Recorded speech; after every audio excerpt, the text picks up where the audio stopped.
This is Football at 4. Football at 4 is powered by the Inside the Birds podcast. Adam Caplan is here from the Inside the Birds podcast, which you can get on all podcasting platforms and their YouTube channel. Just search Inside the Birds, a little post-draft conversation. Adam Caplan, last time we talked to him, we were getting ready for the second and third rounds of the draft, and now we know who has been drafted, Adam Caplan. We're going to take a look back. We're going to get your post-draft thoughts on the Eagles and the NFC East. And it was a holy mackerel. Did Howie Roseman just make another trade? That was funny because we got it wrong in the first round. We got it right that they wanted Mitchell. They traded up for him. We said, they'll have to trade up for him. They didn't trade up for him. They wound up staying there, which I would have loved to know the odds, Mike. We might have talked about this on Friday. Because it's crazy. I'm on these emails with all sorts of different sports books, some international sports books and so forth, and American. But I would have loved to.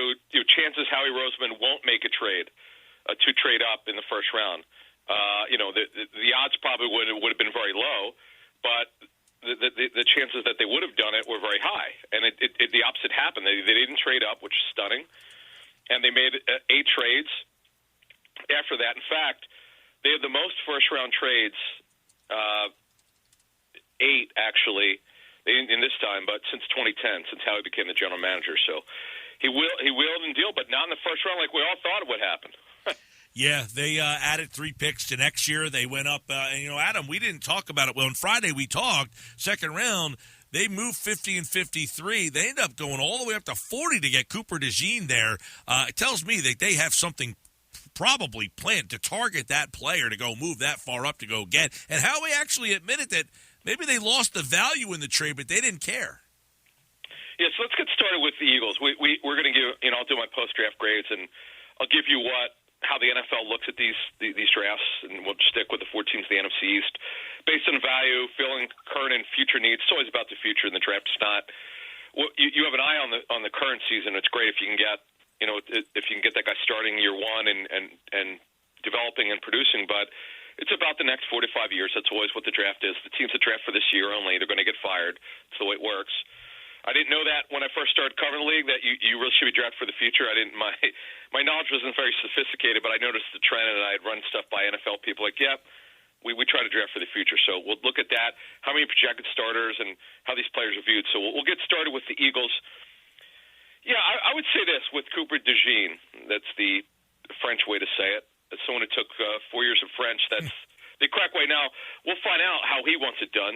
I've been fooled before when I pronunciation right, and then the player wants it done differently, so we'll find that out. But anyway, so yeah, we'll start with the second round, then we'll get back to Mitchell and the other picks. So the only question with DeJean is that how will they deploy him year one?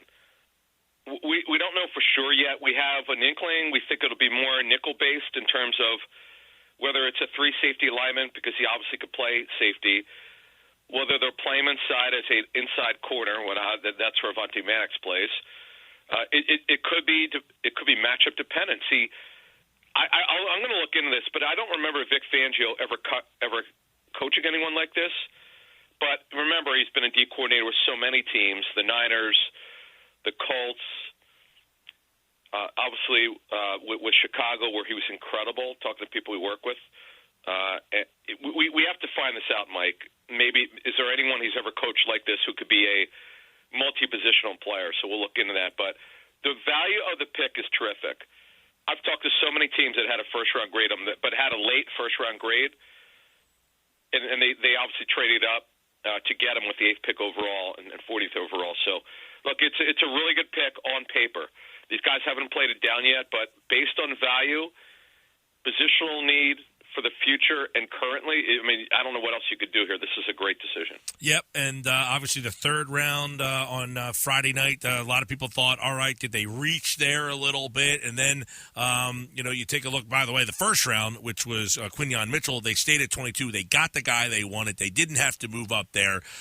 So how many of these guys are – projected to play right off the bat, are filling the current needs as opposed to future needs.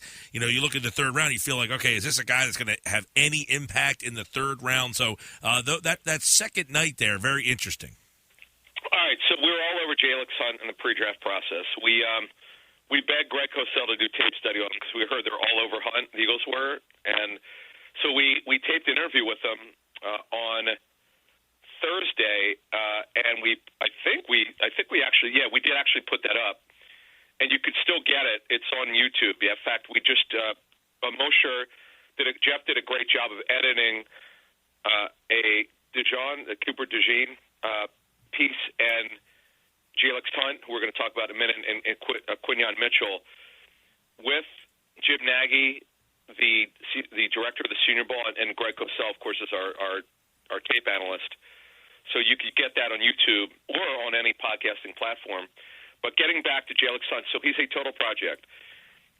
This is an incredible story. We did a little digging, and we talked to a couple scouting people, and one thing I will tell you is that he had a ridiculous growth spurt. This is what's happened. So he was 5'5", Mike, in ninth grade. Okay, 5'5". He grew to just over 6 feet as a college freshman. That's why he was a safety, not a defensive end. I think in year he grew to 6'4", which he is now. And Mike, he was so long, and he went into the transfer portal. I was told that Houston, Christian, the former Houston Baptist, they found him. Give that school credit. It wasn't he found them. They found him, I was told, the opposite. And, look, he put up really good numbers, but he's a project. He's really new to this position. He's an edge rusher. He'll be a stand-up pass rusher. Now, if he's had a schedule, if he's way better than they thought early on, he'll dress. But here's the thing, Mike. Let's not forget, when you look at their edge rusher group, Brandon Graham will dress every game as a fourth edge rusher. We know he won't play a lot, but he's there for leadership. He can still play. Bryce Hall and Josh Sweat are your starters. Nolan Smith is also going to play. I mean, how much is – and by the way, Zach Bond will also play some outside linebacker as a rush player. So how much is really – that's the thing. We have to be realistic. Like, let's call it like it is, Mike. This guy's a total project. It's totally about down the road on your question for this player. Yep, and then after that, they made a bevy of trades and ended up with a wideout, a running back, a couple offensive line, Jeremiah Trotter Jr. So of the back-end guys on Saturday, is there anybody there that stands out, or are these all future needs type of guys and projects? All right, two things. And Will Shipley was phenomenal at the Senior Bowl. I was like, wow. And listen, a couple things I should mention, because Pete, unless you are there, you wouldn't know this, but two things, and the reason why offensive players seem to dominate defensive players at times, there's no blitzing and there's no tackling in practice. You can't blitz in the game, but you can tackle, obviously.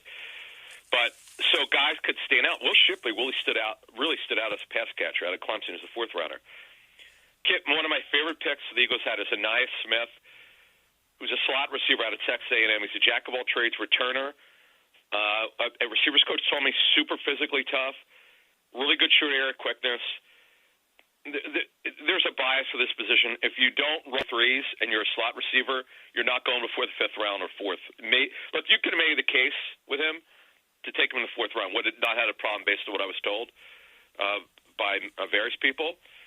So I like this pick. Jeremiah Trotter went exactly where he should have gone. He's really smart and instinctive. He could cover, by the way, but he's just a step slower than you'd want. That's what the tape shows. Here's another thing, Mike. Now, when we break this down, all of a sudden the Eagles have a ton of inside linebackers. The Eagles will start 2 inside backers. They don't start 3 inside backers. They start 2. Dean and White are projected starters. Owen Burks and Bond and Van Sumert are ahead of Jeremiah Trotter Jr. Here's the thing. He may not play each week. He may not play at all. He's going to be on the roster, most likely. Now, he'll play himself into a role, which means if he has a great training camp and preseason, and it's obvious he needs to be on the field, they may wind up cutting somebody. I mean, look, the coaches avoid. I really understand this. It took me a while to get it. Players always command a role. It's like when Corey Clement, Mike, made the roster as an undrafted free agent. I remember talking to their coaching staff right before the cut down to 53. They all seem to think that he should have not only made the team over the kid that they drafted from San Diego State, the running back, who wound up never playing in the NFL. Donnell Pumphrey. Good call, Donnell Pumphrey. He was so good, they were trying to figure out exactly what his role would be on game for specials. And you remember, the Eagles would not have won a Super Bowl without him. So let's not say he can or can't do it. Let's see how it plays out. All right, Adam Caplan. So there's a look at the Eagles. By the way, let's throw Mekhi Becton in there with these offensive linemen. Former, Jeff Stoutland gets his hands on him here. What kind of usage could you potentially see for him? Yeah, so he had playing time at right or left tackle. So depending on what shape he's in, now I've reported a year ago that he lost 40 pounds in their offseason. He put a little less stress on his knees, thankfully. I'm going to try to find out what he weighed. We'll probably have that for tomorrow's Inside the Bird or next Thursday show. But look, he's been on IR twice. He's had surgeries, knee, all sorts of stuff. You worry about that. But Mike, he just turned 25. He's a young guy. I know Mosher reported on our show that dropped Monday that they're going to cross-train him at guard. Now, that doesn't mean he'll ever wind up playing it. But they just want to take a look at him. But unless he's not in shape, he should wind up being their top backup guard, backup right tackle, left tackle. Now, where that leaves Fred Johnson, who was the backup to Jordan Mailata last season, remains to be seen. He's on the roster. They still Raven Clark, too, which might help to explain why they may cross-train Becton at guard, because, honestly, the only guy that's ever played guard really, meaningful snaps is Matt Hennessy, who right now is your top backup guard center. All right, Adam, there's a look at the Eagles. Let's go inside the NFC East and take a look at, let's go with Dallas and get the value. I like some of the things they did at the top of the draft here, like I normally do. Dallas does a good job drafting, I think. Their problem is everything else they do with, extending, identifying people who to extend. They do a good job finding value, filling their current and future needs. So when you look at this draft class, starters in here, how are they looking at Dallas? Mike, what it really is with contracts, they know to extend. They know who to extend. They just wait forever. Yes. I don't know why they do that. Jerry Jones hasn't learned his lesson from over 30 years ago with Emmitt Smith. Remember, they failed to re-sign him until the season started after they got off to a bad start. Emmitt had leverage, so they had to back up the Brinks truck to pay him. So, look, they did. I mocked Tyler Guyton to the Cowboys for ProFootballNetwork.com at 29. So I just felt like they would keep Tyler Smith at guard, where he was stunningly great. I mean, nobody saw that coming. It's just you mentioned him, Mike. They're a really good drafting team. Secondly, Marshawn Nealon out of Western Michigan, who's a stand-up pass rusher. Could probably play with his hand down, but he could do either. Cooper Beebe, we know the Eagles liked, who's a third-round guard. That we like that pick. So overall, Mike, I'd give them a solid B. They got a minimum of two potential starters out of it. I thought they handled it. I thought they handled the draft pretty well, considering they had a very quiet offseason because their cap situation is dreadful. I don't understand what they're doing there, Mike. You hit on it. Look at it. They didn't draft that. Well, Cooper Beebe probably will wind up being their center. They got Guyton in there, so they feel pretty good about it. They added some depth otherwise, but overall, Mike, this is a big year for Mike McCarthy, who's on the final year of his contract, their head coach. Yeah, that's. Let's see what Dallas does the rest of this offseason, because they brought back Zeke Elliott. A lot of people thought they'd go running back in this draft somewhere along the line. Instead, let's turn back the clock to Zeke Elliott. But they did get him some blocking up front there in the offensive line. Adam Caplan from the Inside the Birds podcast. We're looking at the NFC East post-draft grades. Let's go to Washington here. I really like. They had a ton of picks in the first 3 rounds, and good job doing what you talk about, finding value, hitting some future and current needs, and adding starters to this team. 100%. In fact, they should get 4 starters out of this draft out of their 9 picks. Actually, could have 5. Jaden Daniels will be their starting quarterback, obviously. Johnny Newton, who had first-round grades on teams as a defensive tackle. Remember, they're changing their scheme this year under head coach Dan Quinn, which is a combo scheme. So did they need a D tackle? No. Deron Payne and Jonathan Allen are their D tackles, but it's just a really good value. Sanistril, the corner from who might wind up playing safety, highly regarded player in scouting circles. One of my favorite tight ends for the draft. Now, I was told this is a little bit rich for some teams. Could have gone in the third or fourth round, but Ben Sinnott is one of my favorite tight ends out of Kansas State. He was phenomenal at the Senior Bowl. Brandon Coleman, I'm told, will not play tackle. They're going to move him inside, where, by the way, they need major help. So but the 5 starters, Mike, and now this also might have been a little bit high. Luke McCaffrey, Christian's brother. I was told he's probably going to have to play inside. Probably should have gone a little bit later. And also Jordan McGee, who's an undersized off-the-ball linebacker. And Dan Quinn's coached a lot of linebackers like that. I love their draft, one of the best drafts. I give him an A. I give this team an A for it. Wow. Adam, it's Ryan here just to jump in. It's crazy as I listen to you dissect what you have already and assess what you have already. It just seems like the division overall has been, pretty solid. I mean, an A obviously is an extremely impressive mark to achieve there. That's another team, and I'll let you take the wheel, of course, but another team based off what we've seen and what I've seen from the outside, another incredible 3 days. Yeah, I thought Washington did. We'll get to the Giants in a second. And Dallas, for what they had, I thought they didn't have a ton of picks, but they did fine. But Washington knocked it out of the park. Look, Washington folks had a terrible roster, quite frankly. I mean, really bad in a lot of spots. They had a sort of economical free agency. They needed a lot of – terrible's a little strong, but they did not have a very good roster. And they addressed it. They addressed a lot of needs for the future. And again, the Johnny Newton pick, they didn't need that. But you know what? You never know what's going to happen. Jonathan Allen's getting up there. I mean, Jonathan Allen turns 30 in January. Geez, I met Jonathan Allen at ESPN in 2017 when he was in the draft. That's how long ago this was. Yeah, so you take a look at this NFC East, as Ryan mentioned. I thought all 4 teams really had stood out. And, of course, everybody likes everybody's draft. But the 2 teams at the bottom here, Washington gets a quarterback. And the Giants were thinking quarterback. Yep. And I give the Giants credit for saying, you know what? There's not a quarterback that we value or like enough, so let's just not take one just to take one. And they go with a wide receiver. Yeah, I love this draft. Again, this is another team that didn't have a lot of picks. Well, Washington had 9.